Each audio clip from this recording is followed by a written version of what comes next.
What's going on, world? It's your boy, Jamie the Motivator. We're here again on another episode of Too Crowded Podcast, where I talk to successful individuals, asking them what makes them unique, what makes them stand out amongst this world. Today I have Zeus Luby. He is here to give us good gems, good success tips. This is my personal trainer, my mentor, somebody that I look up to for advice on life, fitness, business, every single area that I seek out. So I welcome Zeus today.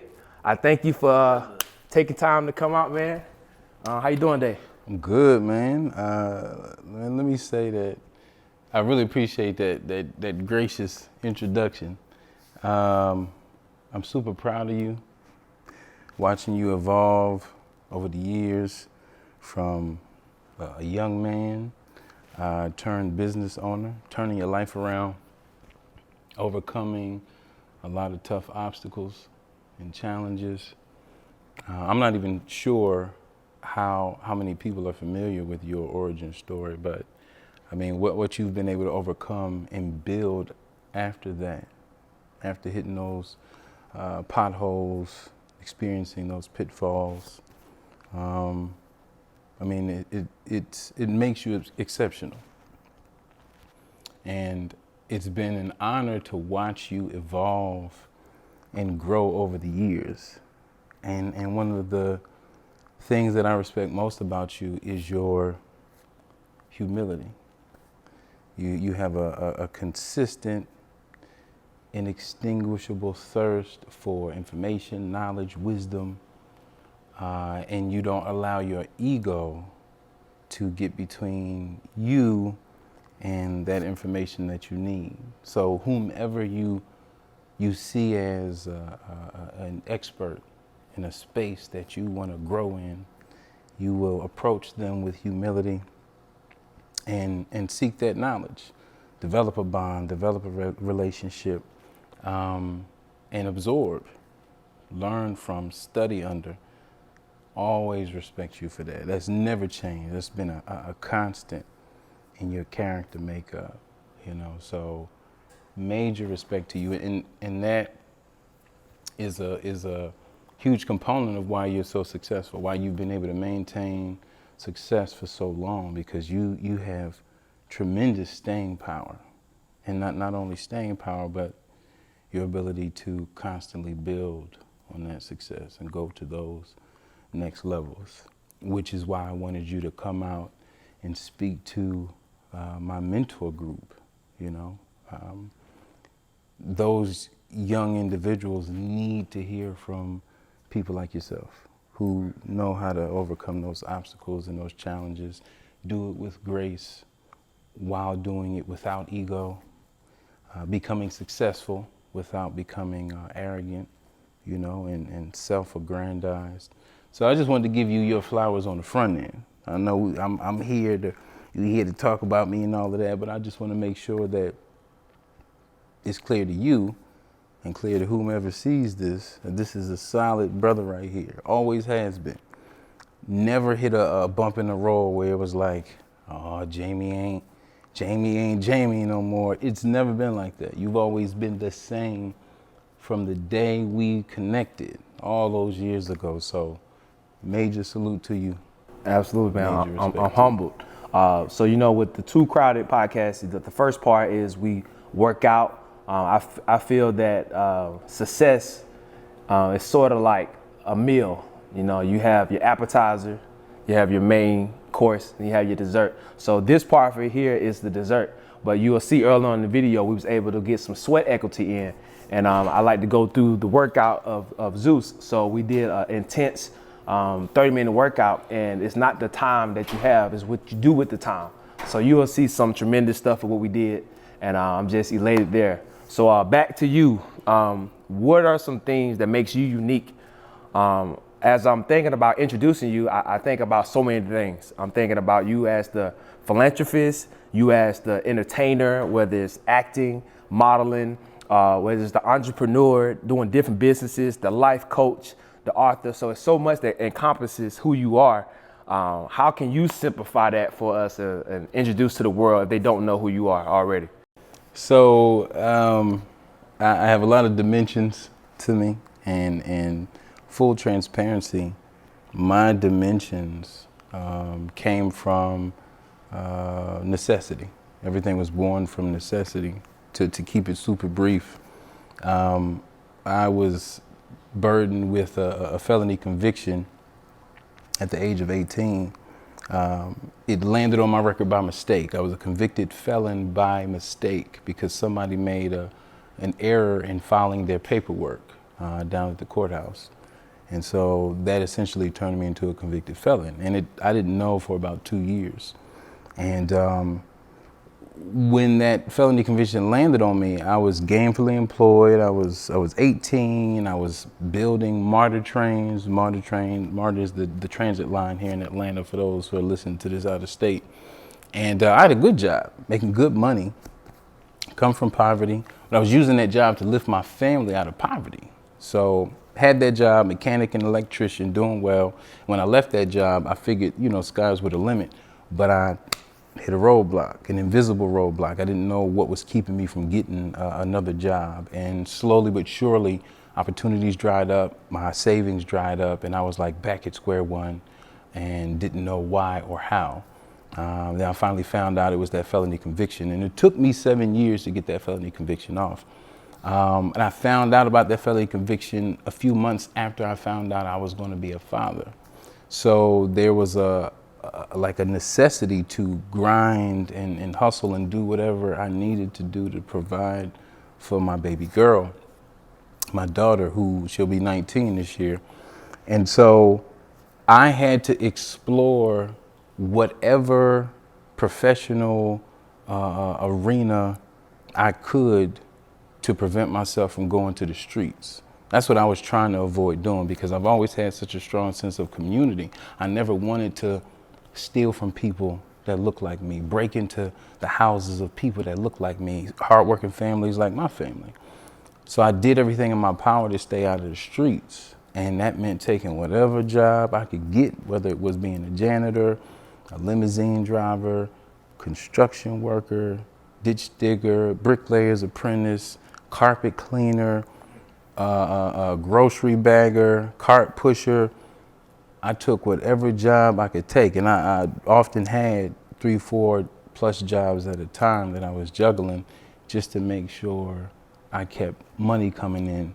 And so that put me in a mindset of when one stream stopped, I created another stream and another stream and another stream. And so, of course, at the beginning, it was like, low grade jobs. I was just grabbing whatever I could grab.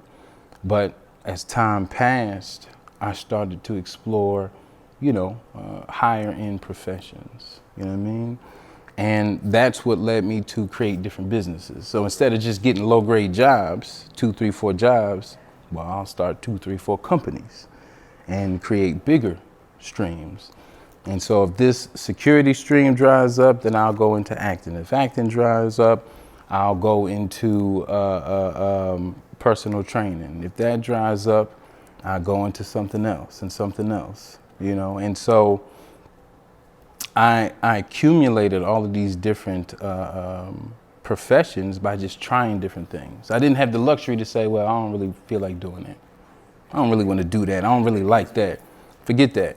If somebody said, if we were having a conversation, I overheard a conversation and somebody was like, man, I really need such and such and so and so. Oh, I can do that.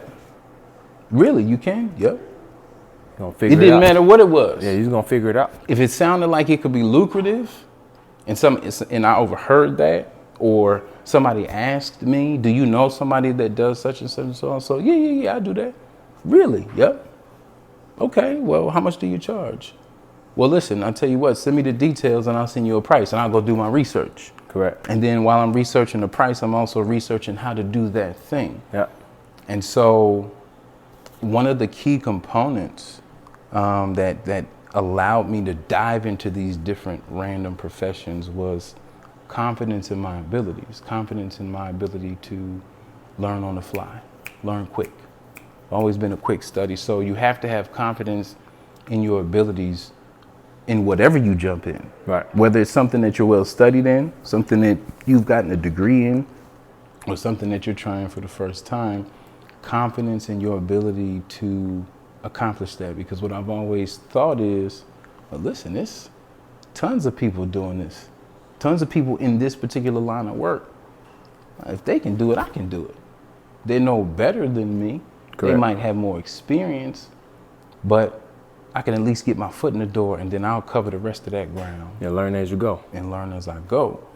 So having that confidence in your abilities, in your intelligence, your ability to learn, that's always been a key component for me. Because you got people that have degrees or, you know, are certified in certain fields, and they still don't have confidence in themselves.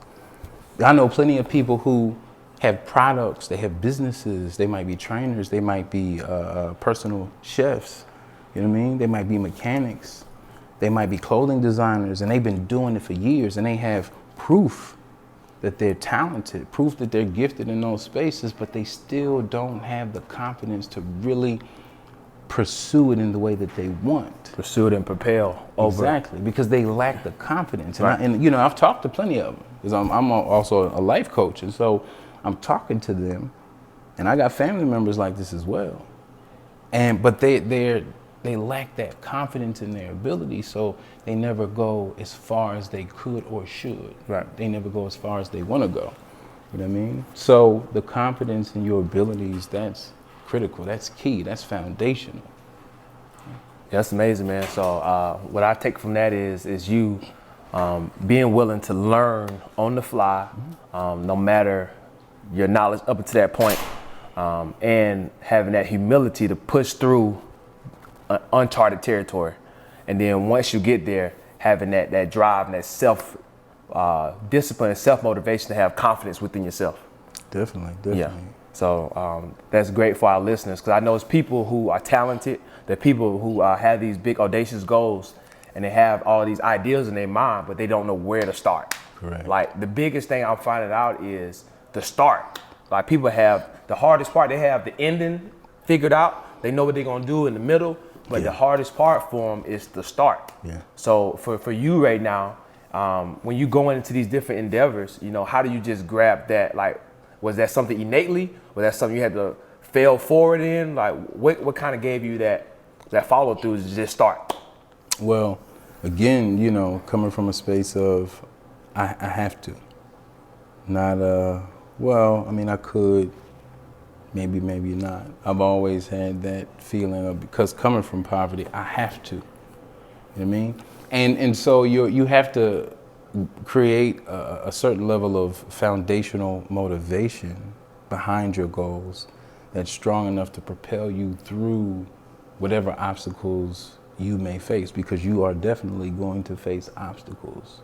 When you start a business, when you start a new job, you know, there's always going to be either lightweight obstacles or heavy duty obstacles. So you have to create your motivation, like create that engine that drives you, make sure that engine is strong, make sure that no obstacle is strong enough to stop that engine, you know? That's good. So my drive was being successful for the sake of my family when I was younger, as I started my first business in high school, you know, and that was to help my family.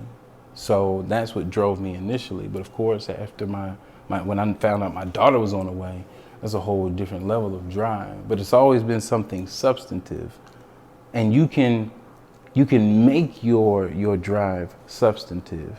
That's completely up to you. You know what I mean? You build that engine. You're the mechanic. It can be light, like, well, you know, I just want to try this out. This is something I like to do. Or you could say, this is the life I have laid out for myself. This is my vision for my future. This is what I want for my kids. This is the side of town that I want to live on. This is the house that I want to retire in. This is the house I want to leave to my kids. This is the kind of money that I want to leave to my kids, the kind of legacy, property, land, whatever. You can make your drive as substantive as you desire, but you have to be the mechanic of that engine that drives you. You can't afford to make it lightweight, like your engine is tiny, something that's only strong enough to power a lawnmower, and you think that's going to take you to your dreams. Nah, you gotta build a Hemi. You gotta build something with maximum horsepower that's going to drive through any obstacle. You become an unstoppable force. That's what you have to do before you endeavor to start a business, file paperwork, come up with a name. Create your engine first. Build that engine and make sure it's powerful. All right, man. So in closing, I like to ask a question in closing. Do you feel like success is more daunting or failure is more daunting while you're on the pursuit of chasing after your dreams?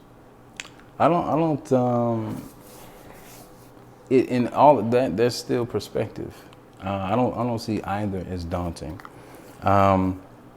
because success is something you earn, but also failure is earned as well, because you can only experience failure if you set a goal for yourself. There's some people that are so fearful of failure, they never set goals, so they never experience failure. So in a sense, failure is a reward for your efforts of trying. And of course, failure has tons of lessons in it. You take those lessons from the wreckage of your first try, you pick up the pieces, and then you build your next vehicle to success stronger. There's always lessons in that failure. Again, you're the mechanic.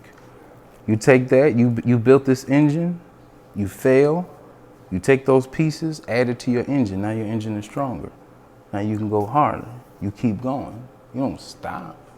Take the pieces, build stronger, boom. You know what I mean? So they're both privileges and gifts, because failure is here. Like anybody can be complacent. They can just be comfortable and safe if you stay right here. But success is up here, but so is failure. Everything is above you. So if it's above you, you have to put in effort to get to it. So it's a privilege to experience failure. That shows that you did something, that you pushed, that you tried. You know what I mean? But I've experienced plenty of failures along the way. Never stopped me. I just take the lessons and make myself stronger. Now I can run faster. Now I'm stronger. Now I'm more skilled. Now I'm more educated. So if you look at failure as a pit stop, an educational pit stop, all right? Because failure might tell you, see, you going too far to the right. You need to change your trajectory and go a little bit to the left. Adjust. You know what I mean? Sometimes failure is just about letting you know you need to make some adjustments, not that you need to stop. Right. You know? So, again, I see both as gifts. Neither are daunting. I'm grateful for the failures that I have experienced, because it taught me a lot. And when you learn to use your hardships to help yourself and to help others, then it gives purpose to everything. Because some of my, greatest business endeavors, I had a business partner, he and we formed a company that was poised to be a multi-billion-dollar company if managed properly. I've been there. I've been there. We actually met with a former C-suite exec from Google back when we formed our company, and sat down with him over in Silicon Valley.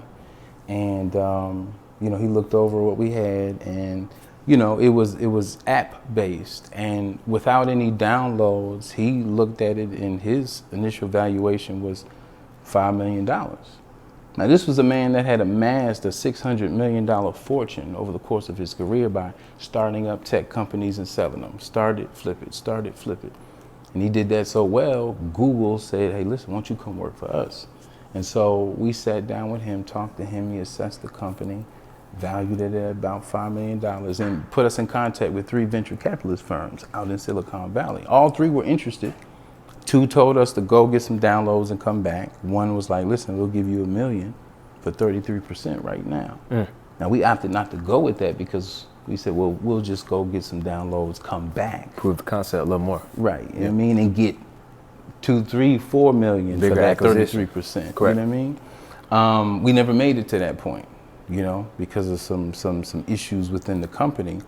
But when that fell apart, I was devastated. I'm thinking, I'm about to retire. I'm good. I'm about to take my whole family lineage out of Yeah, that's a $300,000, $500,000. You feel me? Acquisition, yeah. But it turned into dust, and but ultimately, the knowledge and the wisdom that I gained from that whole process has been paying dividends for years. It's helped me in other businesses, and it's helped me help so many other people with that knowledge, especially in the space that I function as a mentor. I've been able to feed the knowledge and the wisdom from that situation, from that failure, to so many people and help them start their companies and their businesses and, map out their futures. I'm grateful for all of that information. Without that experience, I would not have this wisdom, and I wouldn't be able to feed so many people with that, So again, that costly lesson is going to prepare you for the bigger millions. Yeah, for sure. That's to come. For sure, because you'd rather lose out on something, like smaller, than, lose out on something that really is like your future. Yep. Like something that you're passionate about that's going to carry you into the future, but you get to that and you don't have enough knowledge and wherewithal to avoid certain pitfalls. Yeah. So I don't see either as daunting. Both are gifts in a sense. Yeah, I asked because so many people, once they reach a level of success, they don't know how to continue pressing forward. So it's like I find that it's more people who are unsuccessful that's able to push through the higher levels of success than people that are successful that can keep themselves going on a higher level of success, because their success is ultimately what haunted them in the long run. So it's like you get success quick without learning that sweat equity, without learning the stamina to keep you there. So that's always a great question I like to ask, because it brings things into perspective of what you see. So in closing, how can my followers find you? What's next for you? And close it out for us. So you can find me. You can just search me on any platform. Zeus Luby, Zeus. Last name L as in Larry. U B as in boy. Y. Zeus Luby. And you'll see everything that I'm into, everything that I do. So what's next for me? I have a few projects coming out, films that I'm in. Recently started getting deeper into stunt work, so I got some projects in that space, episodics that I'm working on.